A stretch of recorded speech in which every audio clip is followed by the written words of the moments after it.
is right now. So let's jump into your questions. So yeah, any questions for TikTok, just leave your questions in the comments. Instagram, same. I think YouTube and LinkedIn, you will have a question you guys can ask there as well.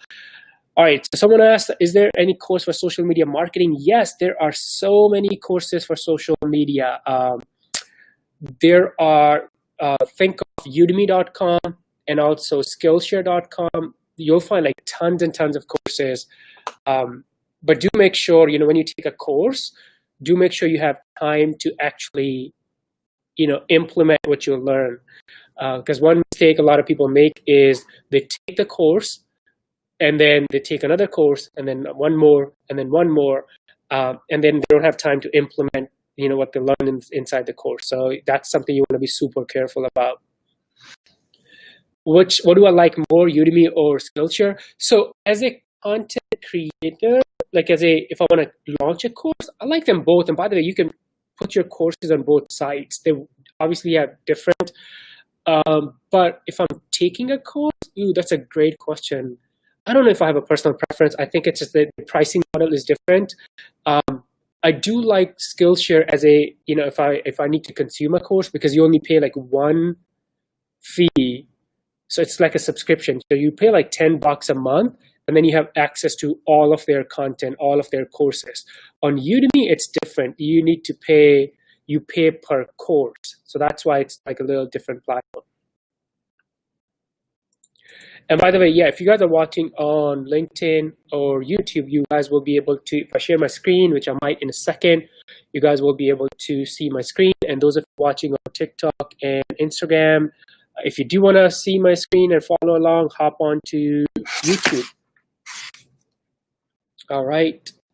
So I dropped my phone. Let me put it back. There you go. We are back now. All right, now, so let's look at the next question. Can you tell us the significance of Reels? Right now, I'm just posting my TikTok on Reels. Yeah, so about Instagram Reels, they have a long way to go. I think they sort of launched really, really quick and copied, Instagram or Facebook copied most of TikTok. But I think the discoverability, there's issues there. They need to fix that. And it's like very glitchy. And most of the benefit, or the reason TikTok became popular, because you were able to, even if you didn't have like a lot of followers, you were able to have a lot of reach, like organic reach, right? So that's not happening on Reels. If you see people who have content on Instagram Reels and it's, a lot of views and a lot of reach, they also have it's coming from big accounts, really like massive accounts. So I think do test it the way I'm like kind of approaching it. Do test it, because it is definitely, I think Instagram and Facebook will improve it in the future, but I think they have a lot of they have room for improvement, a lot of room for improvement, and they better do it quick.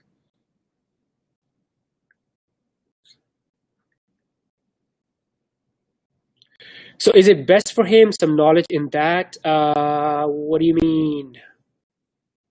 I think here's the thing, if you're creating content, right? So obviously you're working hard to create content, right? So you want to make sure you have the maximum reach and you reach the most people.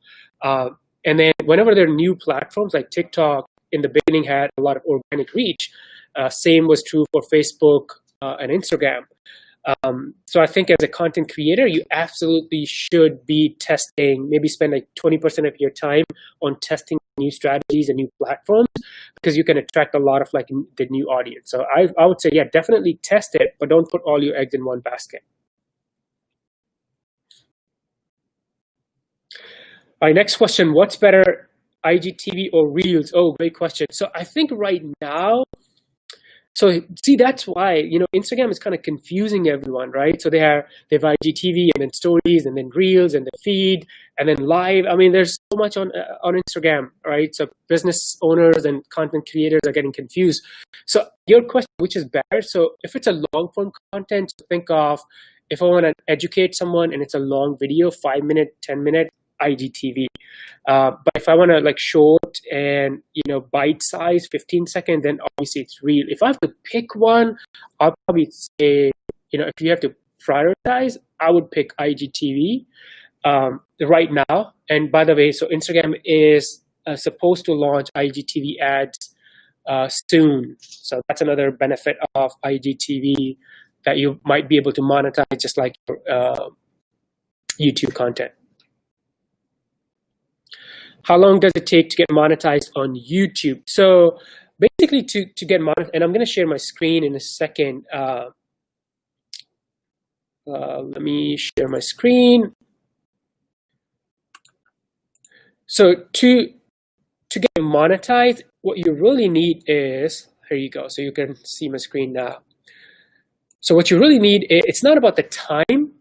What you need is 1,000 subscribers on your channel, also 4,000 watch time hours in last 365 days. So that's what you need to get monetized. And obviously, for some people it takes a while. Some people get to that milestone quick. It really depends on your strategy.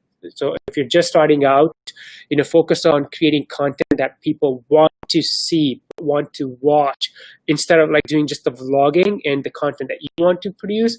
In the beginning, focus on what people want to watch, and that's how you can get to 1,000 subs and then 4,000 watch time hours fast. Do you need to create videos showing your face on YouTube to get subscribers? Oh, great question. So you don't need to. Actually, if you go, I've seen tons and tons of channels. For example, if I search for YouTube without showing your face, there's going to be a lot of video content comes up, and they talk about other channels that are building their audience showing your face. So yes, it's possible to grow a YouTube channel, but it goes back to your goal, right? So for example, in my case, the goal is to build, my personal brand and educate and help people, right? So in that case, it makes sense for me to be on my videos. But let's say if you want to, grow a gaming channel or some other sort of like a channel, then, you can create videos without being on the video, without showing your face. So yes, it's possible. But it really goes back to what your goal is, what you want to achieve.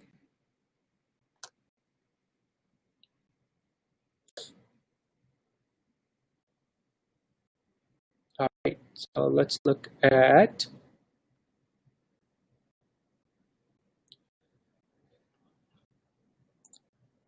next question. Do you have any advice regarding the IP infringement? What's the specific question? I mean, the advice would be don't do it. You want to be super careful about the copyrights and don't take anyone's information and put it online. So yeah, that's what I would say. Like, don't even get into that area of taking someone else's content. But that happens a lot on YouTube. People use other people's videos without giving them credit, and then they get into trouble. Stay away from it. Stay away from that. If you want to use other people's content, make sure you get permission. Make sure you give them credit, because otherwise, you can run into a lot of problems. Kevin said, when in doubt, ask. Absolutely. Yeah. Don't take anyone's content. That's just not good. So next question, how do you check YouTube ad income? So once your channel is monetized, it's actually so I'll show you guys. Here's my YouTube channel for those of you watching on the screen. Basically, you're going to go to your analytics, which is YouTube Studio.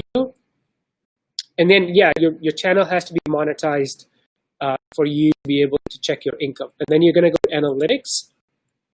And then here you can see all the numbers. So here's my estimated ad revenue from last 20 years. And I can change its time frame and then look at the ad revenue for this channel that I'm logged in.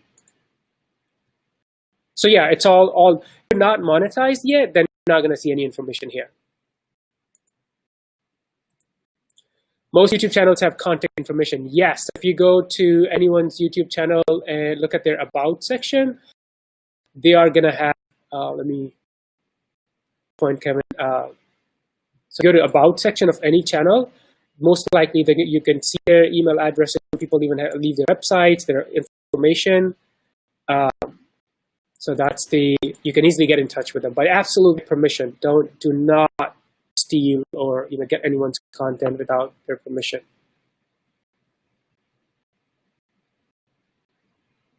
All right, so are Instagram ads really constructive in terms of increasing followers? Yes. So Instagram, in my opinion, if you want to grow your Instagram and you do have the budget, what I would do is run Instagram story ads, not the feed ads, Instagram story ads, and then drive traffic to your profile.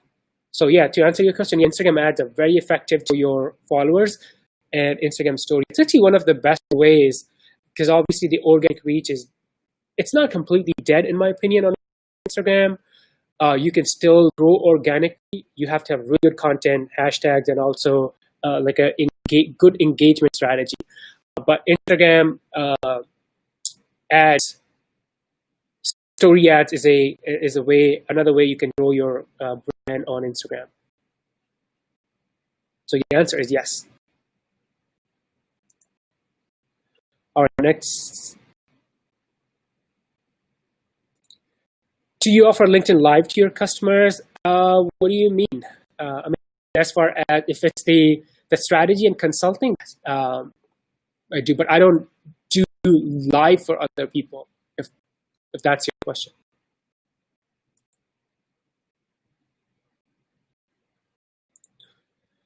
I've registered as a broadcaster, which will take 6 weeks before getting approved. Is there any way to get approved? Just curious. So I believe you're talking about getting approved on LinkedIn Live.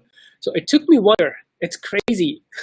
So I think I applied for like three different times, and they just kind of ignored me. I wasn't getting in. And then eventually I got in. You just, from what I've heard, it's still LinkedIn Live. For some reason, it's still in beta. Not everyone has access, but I would say just keep applying.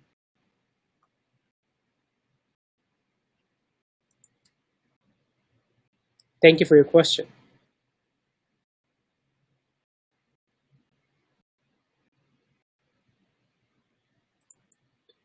All right, so here's a question. I have a t-shirt selling business, and I've started a couple of months back.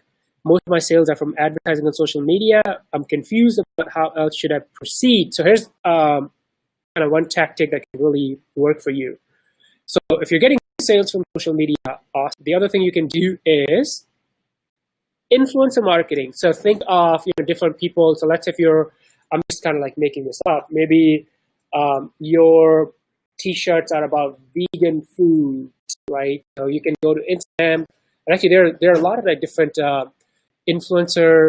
How do you find influencer tools? So you can use those tools to find different people who have audience in your niche and then reach out to them. So I think that's the other thing. If you're getting sales from advertising, awesome. The next thing you can add or test is influencer outreach and influencer marketing. And by the way, I do have, let me check. If you go to my YouTube and search for influencers, I believe I covered several different videos. So how do you find local Instagram influencers? How do you find Instagram influencers for your business without like with free tools? So I have a lot of video content that tells you how do you find influencers. You can check that out on my channel.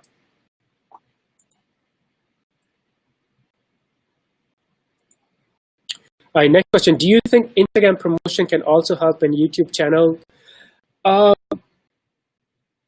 Yes. So it's going to come down to, goes back to, let's say if my goal is to get more views on YouTube channel, I can take the URL of my video and run like ads on Instagram stories. So that way I can drive traffic from Instagram to YouTube. So it can increase your YouTube channel views. Say it again. Yeah, go ahead. Yeah, give me like 10 minutes and I'll. Yeah. Yeah, video. I've actually published it, so it's saved. Yeah. So Instagram promotion can definitely help increase your views on YouTube channel. But see, here's the thing: if I have the budget and my goal is to increase the views of my YouTube, views, not subscribers, then I would run Google Ads. So that's what my first thing I would look into is my number one priority would be to run Google Ads instead of running Instagram ads or Facebook ads. But from my observation, running ads to get more subscribers, it's tricky. It's not really, that doesn't work. But to get views, you can definitely run ads. Yeah, thank you for your question.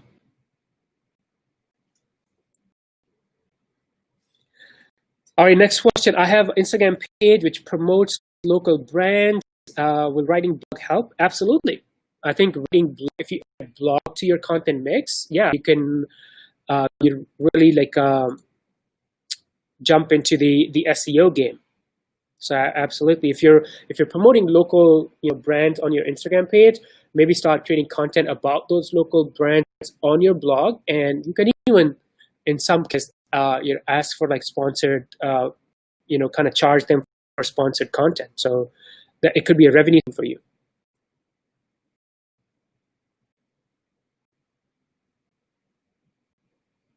Great question. And the next question is, so how do I find YouTube keywords? Ooh, good one. So a couple of different ways I'll show you guys here. So if you're looking for keywords, so obviously you can use the YouTube search bar right here. So let's say these days Reels is a really, really big topic, right?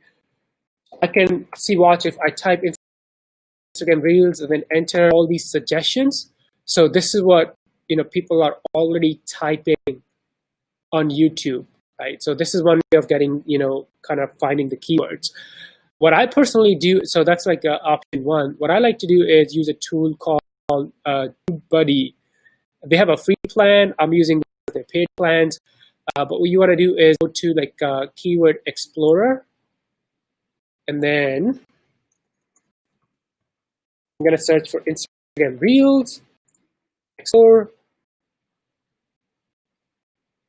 And then this gives me, based on my channel, scope. Obviously, you want to be the green. I do have a lot of tutorials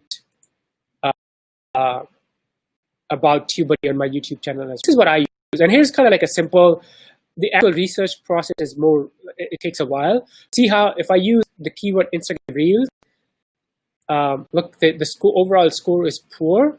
But if I use the keyword Instagram Reels versus TikTok, I have much better chances of getting ranked, right? And this is kind of a simplified, 15-second tutorial. There's a lot of other factors you have to look into. So if you're more about TubeBuddy, there's some videos on my YouTube channel you can look into. But this is a tool that I use to find keywords. The other option is vidIQ. That's another one that you can use.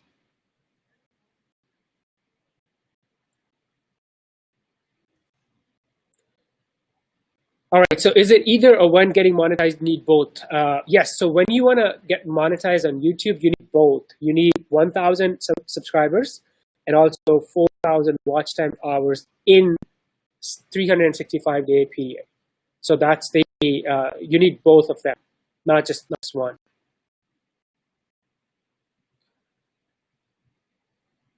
Great question.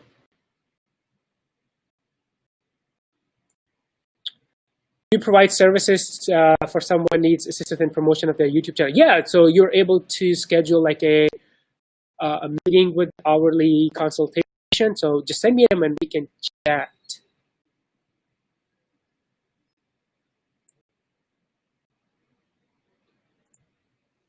We talked about the YouTube channels having contact information. Absolutely, they do. How do you find YouTube video ideas, higher chances of ranking? Ooh, so one kind of method we already talked about, using tools like TubeBuddy. Here's one other thing I like to do, especially for small channels. What you can do is, so go to YouTube. So watch, step number one is find different channels in your niche. So for example, I'm in social media niche. So I'm going to search for social media, filter, and then let's say channel. And then here are different channels in my niche, right? They are about like social media. So for example, Social Media Examiner. So then go to their to that channel, filter, or go to the video tab, basically, and sort by the most popular. So what I'm doing is going to the smaller the channel, the better. And then I'm going to their videos and then looking at like what's popular or what videos have gone viral for those channels. Because if those videos went viral for these channels, guess what? Especially if it's a small channel, they're likely to go viral on my channel as well. So that's like another second method I use to sometimes to find like video ideas.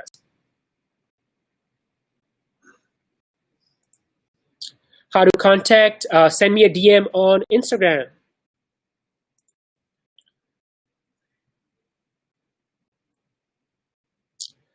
What should I keep the minimum influencer follower as? A lot of people with 2-3K followers are approaching me, but it's not exciting. Well, you control it, right? So maybe you can even create a shortcut, a message, and tell them, hey, I'm looking for people who have followers of 10K and more, right? So you can sort of like, tell them up front that, hey, if you want to work with me as an influencer, I'm looking for whatever number, whatever your minimum requirement is. I'm looking for people with 10K followers or 20K followers or 50K followers. Sometimes you can even mention that in your Instagram bio. So let's say if I had a brand page, a product page, and I wanted influencers to reach out to me, I can in my bio say, if you want to work with me, influencers with 50K plus, send me a DM. So you can kind of put that out there.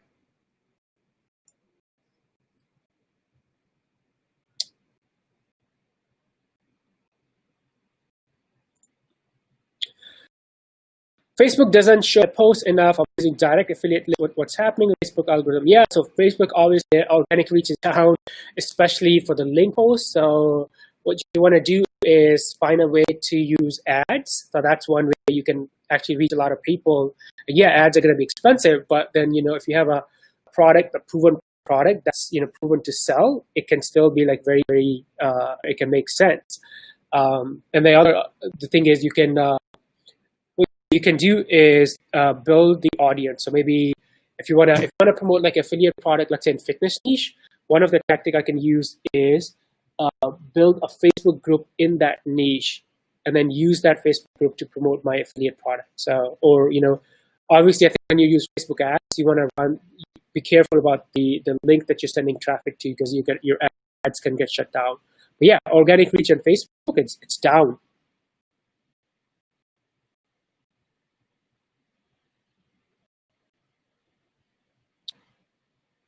All right. Thanks. You are so welcome.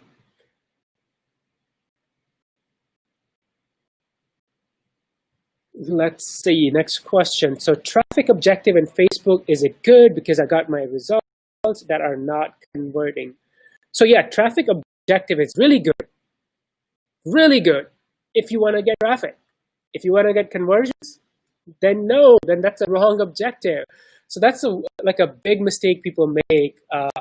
So for example, here's one of the Facebook ad accounts that I manage. So if I go to create a new campaign, here are different objectives, right? So if I select traffic, what's going to happen is Facebook is going to show my ads to people who are likely to click and go check my links. If I select engagement, then Facebook is going to show it to people who are likely to engage. If I select video views, guess what? Then Facebook is going to show it to people who are likely to watch my videos. If you want conversion or leads, then these are the wrong objectives. You need to select lead gen or conversion. So something that you want to be careful about. The objective that your ad is going to be optimized based on the objective that you select from here. So yeah, if you have traffic objective selected, but you're expecting conversion, no, that's not. Good question, by the way. What do I think of reach objective? Ooh, so on the awareness, the reach objective is kind of, like the objective says, if you select the reach objective, Facebook is just going to give you more reach. So it's kind of a billboard. A lot of people are going to see your ad, they may not take any action. They may not engage. They may not click. They may not convert. So you want to be, if you just look for more, read, more people, more eyeballs on your ads, and the objective of that campaign is not to incentivize people to take any action, then you can use reach objective. That was a really good question. Yeah, so your Facebook engagement is low. So if your Facebook engagement is low on a page, couple of things that you can do. One, if you're not using video, I would use more video, more live video. And the biggest thing is actually do look at the data. Do look at your insights Facebook page. So if I go to Facebook, and then let's just go to any page right here. And basically is identify like what type of content is performing well, and then do more of that content in future. So that's the thing you want to be doing. First, page amount, I'm gonna go to more. Let's see if my internet and insights super slow, because you're able to see the engagement rate on the content that you have posted previously. And then I'm gonna just so here you go. So you want to look at this section right here, your 5 most recent posts. I'll click on see all posts. And then from this drop down, I'm going to select engagement rate. So, and then look at this. So see how 12%, 13, 8, 11, 7, 4. So I'll make a list of, the content type and also what content is performing well, above average, and then do more of that content. So if your Facebook engagement is low, those 3 things. 1, more video. 2, more live video. And 3, look at your data and then follow the data. Those are the 3. And there are some other kind of tactics too. I do believe, if I go to my YouTube channel, I may have some content about Facebook organic reach. So if I search for on my YouTube channel, I'm just going to search for organic reach. So many videos, I don't remember if I have. Yeah, so how to increase Facebook page organic reach, top 5 tactics. Yeah, so there's some content that you can consume and learn too. Great question.